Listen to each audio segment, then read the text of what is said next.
everybody, welcome back to American History with Mr. Finn. Today, we are starting to move towards major issues that are going to happen in the United States of America in the mid-1800s. Earlier in the 1800s, we've been looking at a change in society with the Industrial Revolution.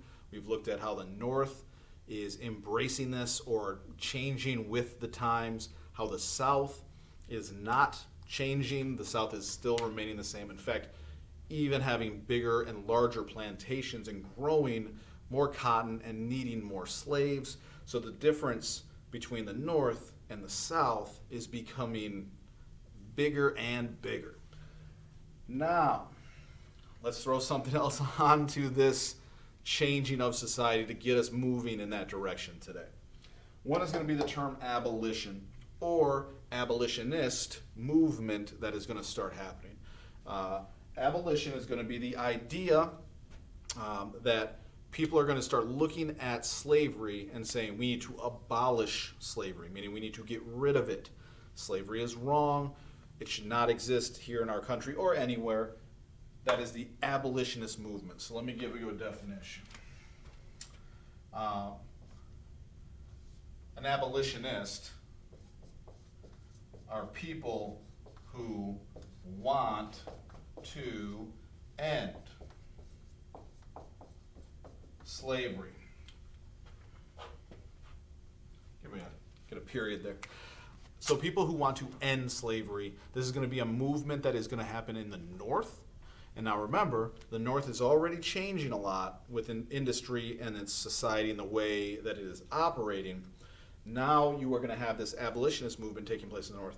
And as the South is getting further away from that, this is just another example of, for the Southerners to say, hey, wait a second.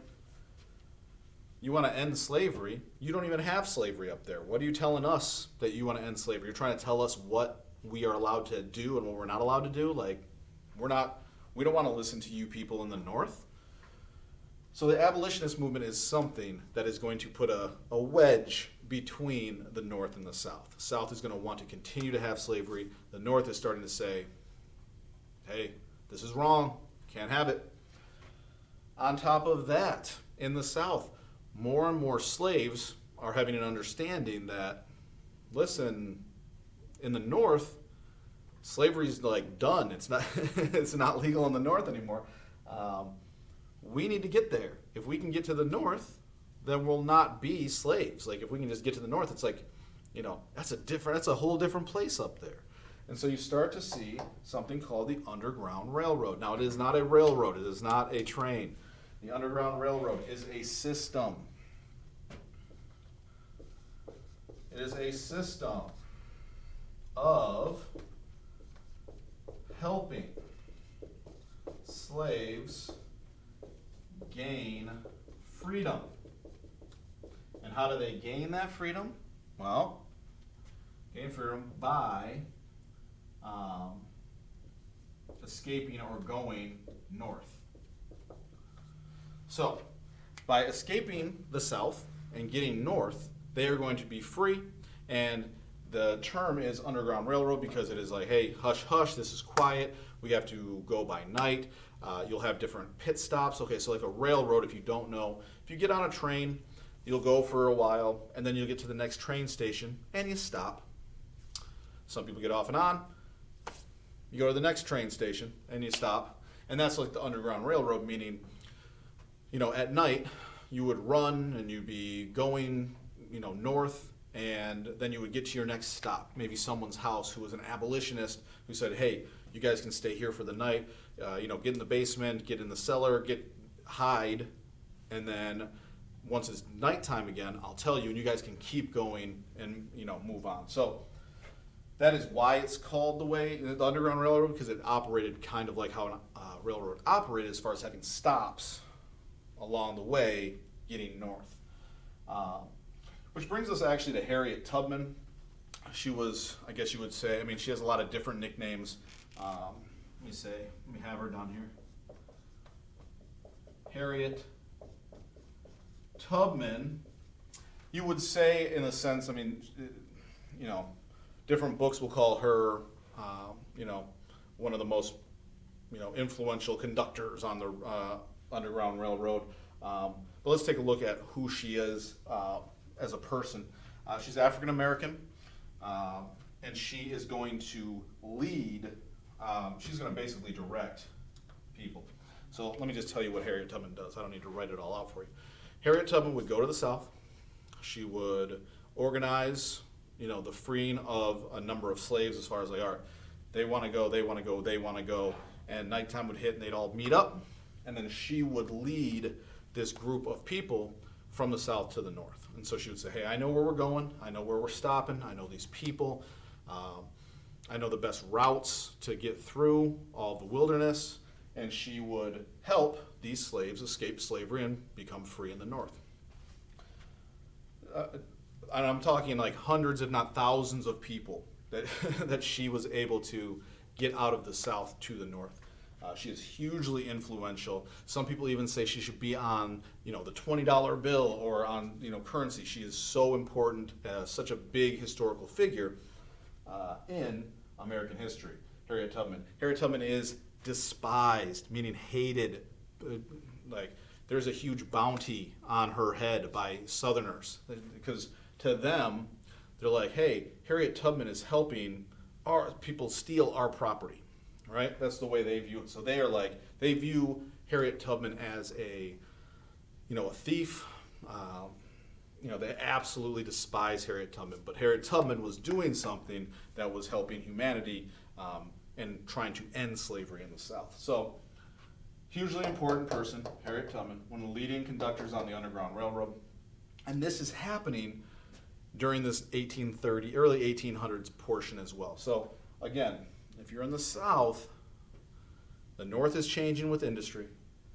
This new abolitionist movement where they're telling us they want to end slavery.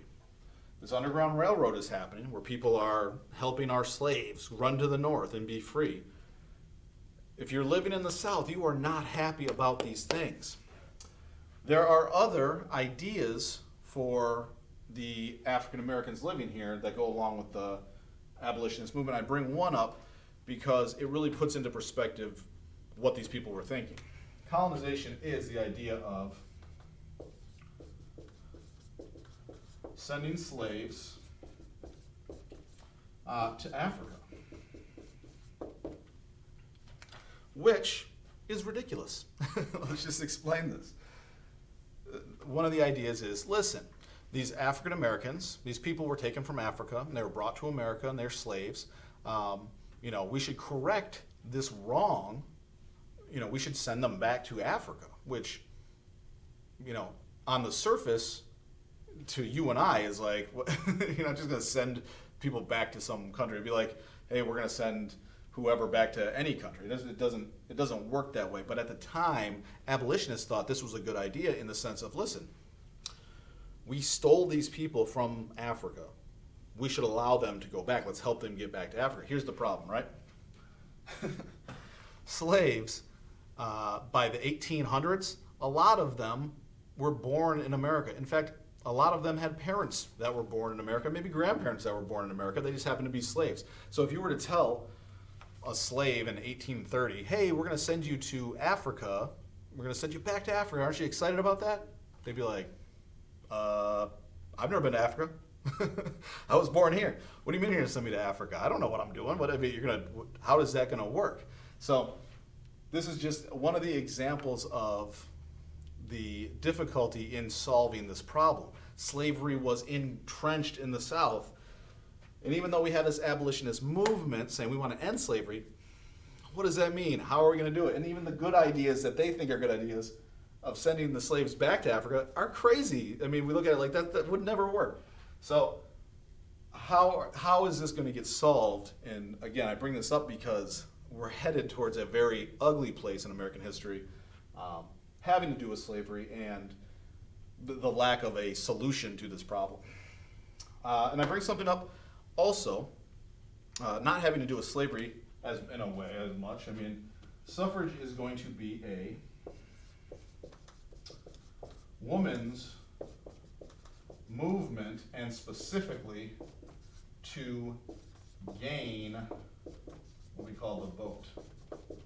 And I bring it up because it's another thing changing society, not necessarily having to do with slavery, as I said, but the women's suffrage movement is a movement that is really, women do not get the right to vote until into the early 1900s. And we're talking about the early 1800s. So it's still 100 years away from when women will get the right to vote. However, we are going to start to see this movement begin. And it's important because what we're seeing now is society is changing in the North. African Americans and white people in the North are saying slavery should end. We're trying to get slaves out of the South. We hate slavery. It just needs to end.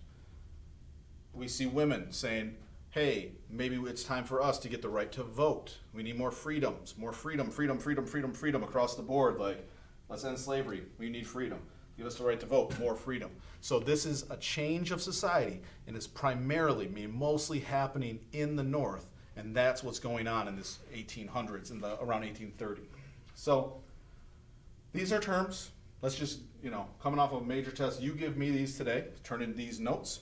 You guys have been doing a great job with it, but today for attendance purposes and participation, this is what I want to see turned in, and we will continue moving towards, again, a very ugly end to this solution and then move forward from there. But we have some other things to talk about, some more westward expansion stuff. So on that note, I will see you next class.